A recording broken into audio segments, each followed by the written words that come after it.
तो हम पढ़ रहे थे डेलीगेटेड लेजिस्लेशन के बारे में और अभी हम कंट्रोल तक पहुंचे थे कि भाई कंट्रोल रखना बहुत ही ज़रूरी है लेजिस्लेटिव बॉडी का। तो हमने पढ़ा था कि डेलीगेटेड लेजिस्लेटिव बुरा नहीं है, बट हाँ एक रिस्क रहता है कि अब्यूज़ ऑफ पावर ना हो जाए, और जो अब्यूज़ ऑफ पावर है वो इंसिडेंटल है, इसलिए इसका सेफगार्ड रखना मतलब सेफगार्ड नेसेसरी है। तो अगर कहें तो लेजिस्लेटिव एक प्रिंसिपल है और डेलीगेटेड लेजिस्लेटिव इसका एजेंट है। तो इसको लेजिस्लेशन का इम्पोर्टेंस बढ़ जाता है और ड्यूटी होती है उनकी to monitor and control the delegated legislative organ. अब इसमें 3 तरीके के मेजर्स है to control the abuse of delegated power. पहला है पार्लियामेंट्री कंट्रोल, दूसरा है प्रोसीजरल कंट्रोल, तीसरा है जुडिशियल कंट्रोल।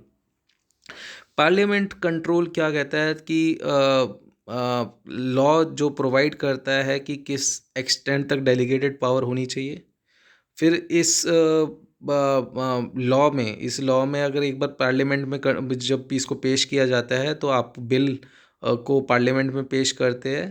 तो बिल अपना जब पार्लियामेंट में पेश करते हैं तो ये सिंपल हो सकता है, सिंपल आप पेश कर दो, या नेगेटिव। इसमें नेगेटिव क्या होता है कि अगर सपोज करो कि आपके ये डेलीगेटेड पावर को मना कर दिया, रिजेक्ट कर दिया, तो इसको नेगेटिव कहा जाता है। और अफर्मेटिव, जब स्टेट लेजिस्लेटिव और पार्लियामेंट दोनों ने अप्रूव कर दिया तो इसको अफर्मेटिव कहा जाता है। तीसरा स्क्रूटनी कमेटी, तो इसके बाद तीसरा स्क्रूटनी कमेटी इस पे बैठती है अगर आपको उनको लगता है कि हाँ कोई पावर एक्सीड कर गई है, तो डेलीगेटेड पावर पे स्क्रूटनी कमेटी बैठती है। तो इसको हम कहते हैं पार्लियामेंट कंट्रोल। 3 तरीके के power of control parliamentary control. जैसे पहला हमने पढ़ा पार्लियामेंट्री कंट्रोल में फर्दर 2-3 तरीके के कंट्रोल्स होते हैं। सबसे पहले लॉ प्रोवाइड किया जाता है। लॉ प्रोवाइड करता है कि ये एक्सटेंट ऑफ डेलीगेटेड पावर है। फिर इस बिल को पार्लियामेंट के सामने पेश किया जाता है। सिंपली पेश कर सकते हैं, नेगेटिव बोल सकते हैं जब इसको अप्रूव नहीं मिला, रिजेक्ट कर दिया, और अफर्मेटिव कहते हैं जब इसको अप्रूव कर दिया। और तीसरा स्क्रूटनी फिर हो सकती है, पार्लियामेंट ये बोल सकता है कि हाँ भाई ये कमेटी बिठाओ और इस डेलीगेटेड पावर पे देखो, स्क्रूटनी करो और हमें बताओ। दूसरा है procedure control. Procedure control to be followed as defined in the act for making rules. तो अगर रूल्स में लिखा हुआ है, एक्ट में लिखा है कि भाई ये फलाना फलाना प्रोसीजर फॉलो होगा, तो वही फॉलो हो। तो इसके लिए क्या किया जाता है, पहले तो हमने प्री पब्लिकेशन होता है, फिर लोगों को बुलाया जाता है जो इससे इम्पैक्ट होते हैं, उन लोगों को बुलाया जाता है कि अपना रिप्रेजेंटेशन दो। फिर रिप्रेजेंटेशन वो देते हैं तो उनसे कंसल्ट किया जाता है, और कंसल्ट करने के बाद इसको पब्लिश कर दिया जाता है ऑफिशियल गैजेट में। तो इसको प्रोसीजरल कंट्रोल कहते हैं, procedure to be followed as defined in the act for making rules.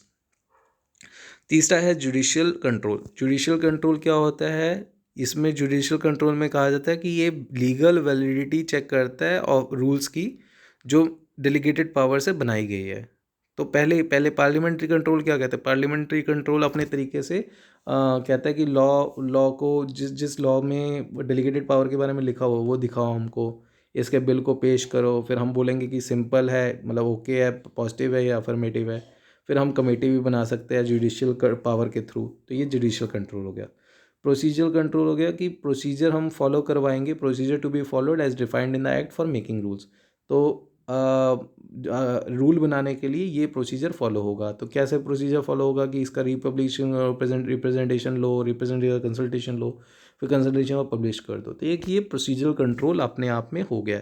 तीसरा जुडिशियल कंट्रोल। जुडिशियल कंट्रोल क्या है कि हम लॉ में जाएंगे और लॉ में देखेंगे कि क्या ये लीगली वैलिड है, जो ये डेलीगेटेड पावर दे रहा है, रूल्स जो डेलीगेशन पावर की बात कर रहा है वो वैलिड है कि नहीं है।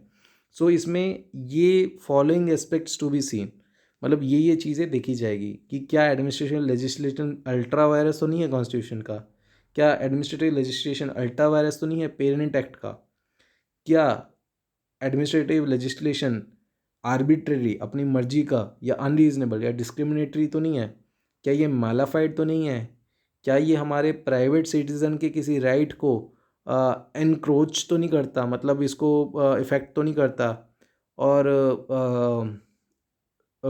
एक्सप्रेस मतलब in the absence of express authority, मतलब सपोज कीजिए कि पेरेंट एक्ट में कुछ लिख ही नहीं रखा कि भाई ये हमारे सिटीज़न के प्राइवेट राइट्स को इंक्रोच नहीं कर सकता, और फिर ऐसे केस में ये कहीं पता चल रहा हो कि डेलीगेटेड पावर हमारा इंक्रोच कर रहा है प्राइवेट सिटीज़न के राइट्स को, फिर किसी और एक्ट के साथ कॉन्फ्लिक्ट तो नहीं कर रहा, कॉन्फ्लिक्ट विद अनदर स्टैट्यूट, फिर power of the legislative authority to legislate the law, ये छोड़ दीजिए, और वेक, वेक तो नहीं है।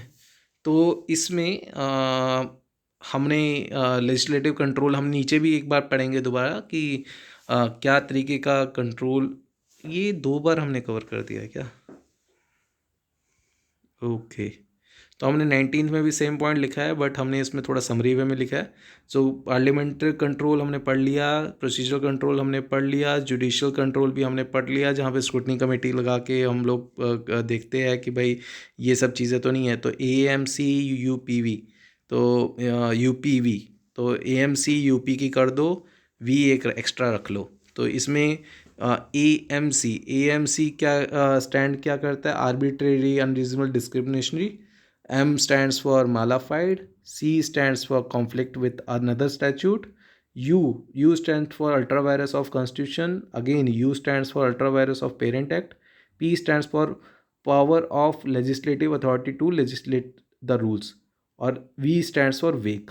तो ये सारे मैंने निमोनिक बना रखे हैं आपके legislative control over delegated bodies के लिए। बहुत ही इंपॉर्टेंट क्वेश्चन था, और इस वीडियो के थ्रू हमने वो भी कवर कर दिया है। तो नेक्स्ट टॉपिक है जुडिशियल रिव्यू का, उसको हम कवर करेंगे नेक्स्ट वीडियो में।